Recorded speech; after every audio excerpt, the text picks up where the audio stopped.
After several years of looking at different ways to represent forward progress in membership gain in a Rotary Club, I've concluded that our usual reporting of net gain or loss of members year to date is not only not very useful, but probably highly misleading.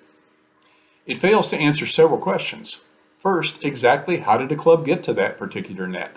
How many members have they added? How many members have they lost? Most importantly, how does that compare with the number of new members a club needs to get to the membership goal they're trying to achieve in the number of months left to get there? In our businesses, we recognize that we have to get new orders each month, starting at the first of the year, in order to meet our revenue goals, right? Wouldn't the same apply to new members in a Rotary Club?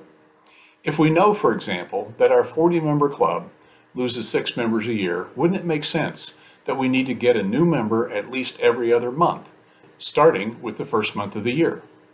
In the Membership Success Center, we built a progress dashboard that works on that basis, looking at the club's net membership growth goal, then adding the number of additional new members needed to replace those likely to terminate based on their recent attrition history. Then we compare that with the pace we'd need to attract those members to get to that goal by the end of the year. Let's have a look. We'll start on the progress dashboard.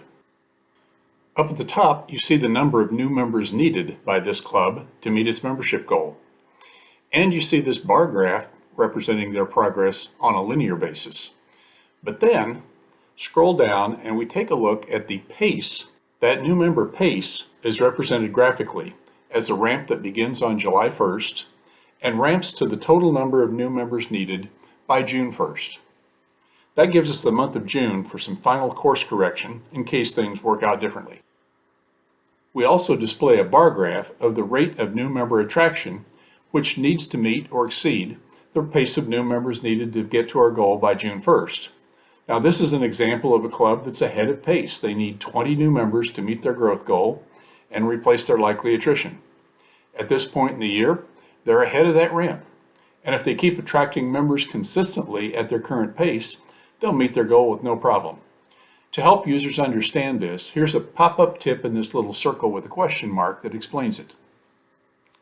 Pace to goal, the number of new members needed to reach this year's membership growth goal, plus replacing the year's anticipated membership loss based on your club's average attrition history.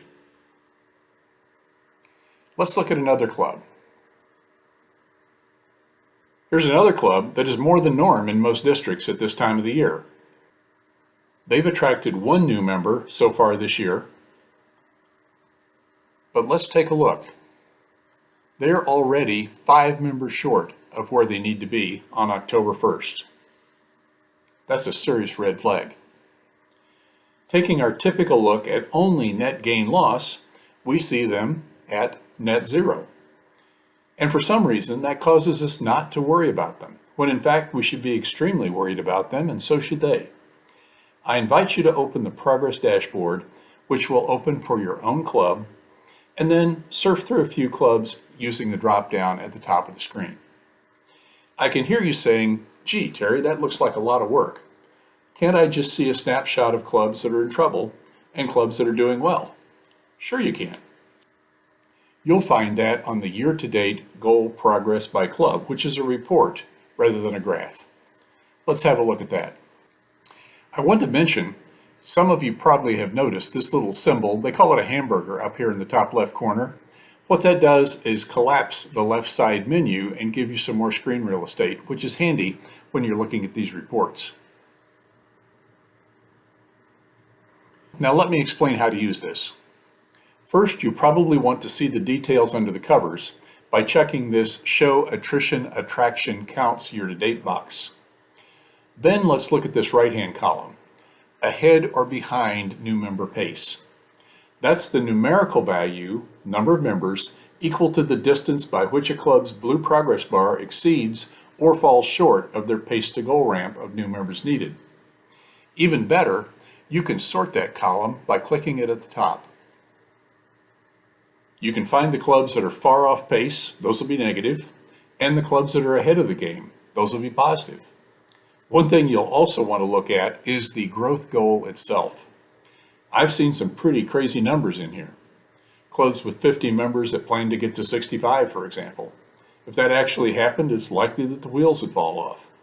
As we've always said, consistent, moderate growth is the best formula for long-term success. By the way, you might ask, what if a club has not entered a goal in the Membership Success Center?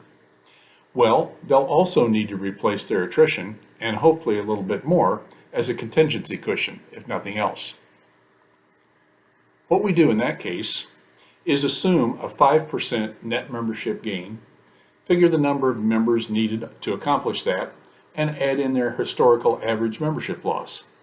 That way, even a club that has not set any goal has a progress dashboard that's relevant, assuming that a moderate membership gain of 5% is reasonable and where we might like them to be. Of course, if they actually set a membership goal, then the new members needed and pace to goal ramp adjusts accordingly. So you're saying, Terry, how can I actually use this with my clubs? Well, if it were me, I'd have this progress dashboard open on my screen when I place a call to the club president. On the progress dashboard, you have pretty much everything you need for a conversation with the president about their membership progress. You know how many new members they need. You know how many they've attracted year to date, how many they've lost. And on that same page, you also know the problem to solve. Is it insufficient attraction? Is it high attrition? Both or neither? And you can also expand the pace to goal ramp into a printable graph using these little arrows over here.